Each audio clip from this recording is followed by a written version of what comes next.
సాకేత్ బలవంతంగా తీసుకుని వెళ్తాడు. నందన్ సురేందర్లకు తిరిగి పనులప్ప చెప్తాడు శివ. సురభి కోసం పురుషోత్తం బిల్డింగ్ వచ్చిన శివని జై అవమానించడం స్టార్ట్ చేస్తాడు. ఇక్కడ నిన్నెవరు లోపలికి రానిచ్చారు అని ఎలాంటి ఎక్స్ప్రెషన్ లేకుండా అన్నాడు శివ. ఏంటి నీకింకా సిచ్యువేషన్ తెలియదా? Surabhi group of industries Hyderabad లో కొద్ది రోజుల క్రితమే దివాలా తీసింది. రాయ్ ఫ్యామిలీకి చెందిన 3వ వారసుడు అశోక్ రాయ్ ఈ కంపెనీకి తగినంత డబ్బులు చెల్లించాడు.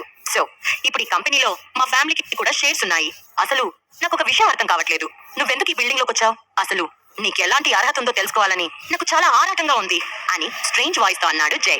శివ సీరియస్ గా జై వైపు చూశాడు. అయినా ఏంటి శివ, నువ్వెప్పుడు ఎలుకలా పిరికివాడుగానే ఉంటావా ఏంటి?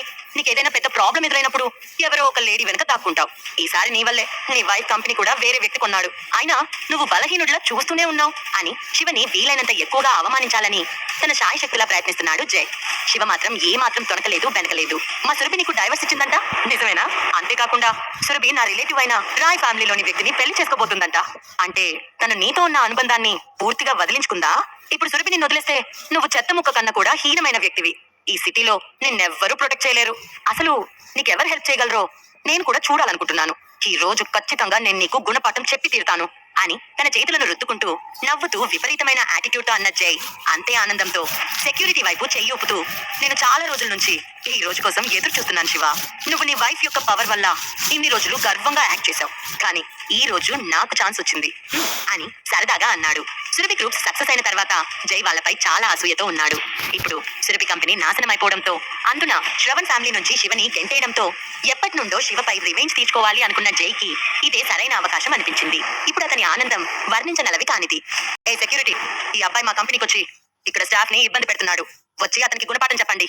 ఇతను ఈ రోజంతా కంపెనీ మెయిన్ గేట్ దగ్గర మోకాలపై ఉండి వచ్చిపోయే వాళ్ళని చూడాలి అని అహంకారంతో శివ వైపు సీరియస్ గా చూశాడు జై. అతను మాట్లాడుతున్నప్పుడే కొంతమంది బాడీ గార్డ్స్ శివ వైపు నడిచారు. శివ ఎలాంటి ఎక్స్ప్రెషన్ లేకుండా ఒక కోల్డ్ స్మైల్ ఇచ్చాడు. సురభి కోసం తాను క్రియేట్ చేసిన సురభి గ్రూప్ ఆఫ్ ఇండస్ట్రీస్ ఇలా అవుతుందని అతను ఎప్పుడూ అనుకోలేదు. రకరకాల విద్రోహులు కంపెనీపై ఎగబడ్డారు. అశోక్ రాయ్ సురభి గ్రూప్స్ ని కొన్నాడా? అతను కొనటమే కాకుండా శిఖా ఫ్యామిలీ మెంబర్స్ ని కూడా ఇందులోకి చేర్చుకున్నారా?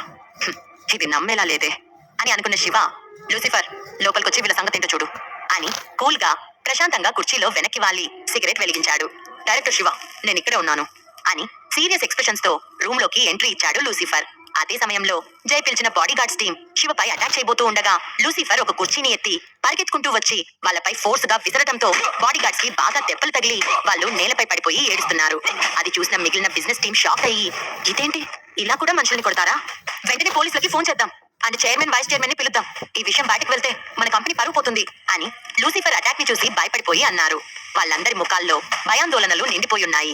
బ్లీడింగ్ అవుతూ నేలపై పడి ఉన్న బాడీ గార్డ్స్ అందరూ తమలో తాము డిస్కషన్ చేసుకుంటున్నారు. నీకెంత ధైర్యం ఉంటే ఇక్కడికొచ్చి నీ బాడీ గార్డ్ ని తీసుకొని వస్తావు, నా మనుషుల మీద అటాక్ చేపిస్తావు అని షాక్ అండ్ కోపంతో 4 అడుగులు వెనక్కి వేసి తన మొబైల్ తీసి కాల్ చేసి, మిస్టర్ అశోక్ రాయ్, నేను జైన్ మాట్లాడుతున్నాను. కంపెనీలో చిన్న ప్రాబ్లం అయింది. సురభి మాజీ హస్బెండ్ శివ ఇక్కడ సీన్ క్రియేట్ చేయడానికి వచ్చాడు. అతను మా శిఖా ఫ్యామిలీకి ఫేమస్ ట్రాష్ అల్లుడు. మీరు వెంటనే మీ మనుషులు తీసుకొని వస్తే బాగుంటుంది అని జై మాట పూర్తి అవుతుంటేనే లూసిఫర్ వెంటనే బాడీ గార్డ్స్ అందరినీ తొక్కుకుంటూ వెళ్లి జై చంపపై లాగి పెట్టి కొట్టాడు. ఆ దెబ్బతో జై అక్కడికక్కడే 2 రౌండ్లు తిరిగి కింద పడ్డాడు. అతని ఫోన్ పక్కకెళ్లి పడిపోయింది. నువ్వు మాస్టర్ శివ ముందు అరుస్తున్నావా? హెల్ప్ కోసం ఇంకెవరికో కాల్ చేయడానికి నీకెంత ధైర్యం అని కింద పడి ఉన్న జై మెడ పట్టుకొని గట్టిగా అరిచాడు లూసిఫర్. ఏంటి, మాస్టర్ శివనా అని షాక్ అవుతూ అన్నాడు జై. అవును, మాస్టర్ శివనే. ఈ హైదరాబాద్ సిటీలో ఎవరిని సాయం చేస్తారో నేను చూస్తాను అని జైని వెనక్కి తోసేశాడు లూసిఫర్. యూ రాస్కెల్, నువ్వెవరా నన్ను కొట్టడానికి? నీకెంత ధైర్యం? మా నాన్న ఎవరో తెలుసా? నా వెనక రాయ్ ఫ్యామిలీ ఉంది. నువ్వు నన్నేమైనా అంటే రాయ్ ఫ్యామిలీని కించపరిచినట్లే అని నొక్కితో అరుస్తూ కోపంగా అన్నాడు జై. దానితో లూసిఫర్ మళ్ళీ 2 చేతులతో జై 2 చెంపల్ని బలంగా కొట్టాడు. ఆ దెబ్బలకి జై ముఖమంతా వాచిపోయి అతి కష్టం మీద ఊపిరి పీల్చుకుంటూ 2 చేతులు 2 చెంపలపై పెట్టుకుని భయంగా లూసిఫర్ వైపు చూడసాగాడు. అతని రెక్క పట్టుకుని లాగి శివ దగ్గరికి తీసుకువెళ్లి, మాస్టర్ శివ ముందు నువ్వు నిజాయితీగా ఉండు. ఎక్కువ మాట్లాడాలని చూస్తే నిన్నిక్కడికిక్కడే చంపేస్తాను. నా పేరు లూసిఫర్. వెళ్ళి మీ నాన్న అడుగు, నేనేంటో చెప్తాడు అని కాలితో జైని ఒక్క తన్ను కన్నాడు లూసిఫర్. వాట్, నువ్వే నా లూసిఫర్ అంటే? మరి నువ్వేంటి ఆ ఓడిపోయిన లూజర్ ని మాస్టర్ శివ అని పిలుస్తున్నావు అని భయంగా శివ వైపు చూశాడు జై. అతను ఇంతకు ముందు లూసిఫర్ గురించి చాలా విషయాలు విన్నాడు. ఇతను సురేందర్ వెంటుండే రైట్ హ్యాండ్. అలాంటి మోస్ట్ పవర్ఫుల్ బిగ్ షాట్ శివని మాస్టర్ శివ అని ఎలా పిలుస్తాడు అని అనుకుంటూ శివ వైపే చూస్తూ ఉన్నాడు జై. శివ నెమ్మదిగా తన సిగరెట్ ఆర్పేసి జై వైపు ఎలాంటి ఎక్స్ప్రెషన్ లేకుండా చూస్తూ, జై, ఈ రోజు నువ్వు నా ముందు ఏదో అన్నావు, మళ్ళీ ఒకసారి చెప్పు. అసలు మీ నాన్న మీ పెద్దనాన్న మా కంపెనీలో ఎలా చేరారు అని సీరియస్ గా అడిగాడు శివ. దాంతో జై మైండ్ బ్లాక్ అయింది. అతను శివ ముందు మోకరిల్లాడు. అది అతనికి చాలా అవమానకరంగా, కోపంగా అనిపించింది. అంతేకాదు, మిస్టర్ శివ నిన్ను మాట్లాడమని అడిగారు, నీకు ఆయన మాట వినిపించలేదా అని మళ్ళీ జైని 3 సార్లు కొట్టాడు లూసిఫర్. దాంతో జై నోట్లో నుంచి రక్తం కారుతుంది. నేను నేను చెప్తాను, ప్లీజ్ ప్లీజ్ నన్ను కొట్టడం ఆపేయండి, మీరు మళ్ళీ కొడితే నేను చచ్చిపోతాను అని మోకరిల్లి ప్రాధేయపడ్డాడు జై. లూసిఫర్ కొట్టే దెబ్బలకి తను ఎక్కడ చచ్చిపోతానోనని విపరీతంగా భయపడుతున్నాడు. లూసిఫర్ ఆగాడు. శివ జై వైపే తీక్షణంగా చూస్తూ ఉన్నాడు. శివ, నేను మీకు విషయం చెప్తున్నాను, వినండి. మాకు రాయ్ ఫ్యామిలీకి మధ్య మంచి రిలేషన్ ఉంది. సో రాయ్ ఫ్యామిలీ ఇప్పుడు సురభి గ్రూప్ ఆఫ్ ఇండస్ట్రీస్ ని కొనుగోలు చేసింది. కాబట్టి రాయ్ ఫ్యామిలీ వారసుడైన అశోక్ రాయ్ మమ్మల్ని కూడా కంపెనీలో పెట్టుకున్నాడు. మా శిఖా ఫ్యామిలీ ఇప్పుడు రాయ్ ఫ్యామిలీతో కలిసి పనిచేస్తుంది. సో మీరు నన్ను కొట్టినట్లయితే రాయ్ ఫ్యామిలీని కూడా కొట్టినట్లే అని శివని భయపెట్టాలని రాయ్ ఫ్యామిలీ పేరుని వాడాడు జై. ఏదో చిన్న కనెక్షన్ ద్వారా ఈ శివకి సురేందర్ కి మధ్య ఏదైనా చిన్న రిలేషన్ ఏర్పడి ఉంటుంది. సో సురేందర్ మనిషి శివకి హెల్ప్ చేస్తున్నాడు. అంత మాత్రాన రాయ్ ఫ్యామిలీకి వ్యతిరేకంగా వెళ్లే ధైర్యం వీళ్ళెవ్వరూ చెయ్యరు అని జై ఒపీనియన్. రాయ్ ఫ్యామిలీ, అశోక్ రాయ్ అని కూల్ గా నవ్వుతూ తల ఊపాడు శివ. నిజానికి ఈ లూసిఫర్ ఒకప్పుడు అదే రాయ్ ఫ్యామిలీకి చెందిన ఆదిత్య రాయ్ మనిషి.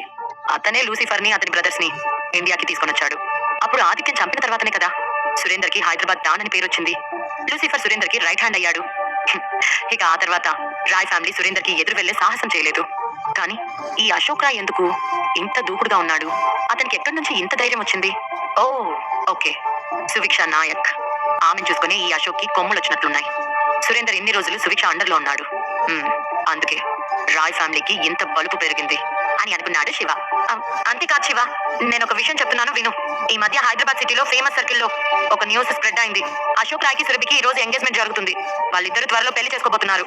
నువ్వొచ్చి ఇప్పుడు అదే అశోక్ రాయ్ కంపెనీపై అటాక్ చేసి నన్ను కొడుతున్నావు. దీనివల్ల ఏదైనా ప్రాబ్లం అయితే పర్యవసానాలు భరించడానికి సిద్ధంగా ఉండు అని అన్నాడు జై. ఏంటి, సురభికి అశోక్ రాయ్కి ఎంగేజ్మెంట్ జరుగుతుందా? త్వరలో పెళ్లి జరుగుతుందా?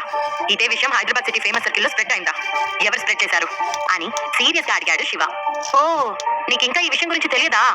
హైదరాబాద్ లో ఎవరిని అడిగినా చెప్తారు నువ్వు ఇంకా ఏ గ్రహాల్లో నిద్రపోతున్నావో. నువ్వు హైదరాబాద్ లో లేనప్పుడు సురభి రాయ్ ఫ్యామిలీకి చెందిన వారసుడితో కలిసిపోయింది. ఇద్దరు ఒకే రూమ్ లోకి వెళ్లటం, ఒకే బెడ్ పై ఉండటం చాలా మంది చూశారు అని పగతో కూడిన కళ్ళతో ఎగతాళి చేస్తూ అన్నాడు జై. ఆ మాటలు విన్న శివ కళ్ళు చాలా కోపంగా మారిపోయాయి. అతని ఫేస్ లో కనపడుతున్న భయంకరమైన ఎక్స్ప్రెషన్ ని చూసి ఇంకా మాట్లాడాలి అనుకున్న జై అక్కడితో ఆగిపోయాడు. ముఖ్యంగా శివ కళ్ళను చూస్తుంటే అతని నెత్తి మీద పిడుగుపడినట్లు అనిపించడంతో, చూడు శివ, ఈ మాటలు నావి కాదు, నన్నేమనొద్దు. చెప్పాను కదా, ఫేమస్ సర్కిల్లో అందరూ అనుకుంటున్నారు.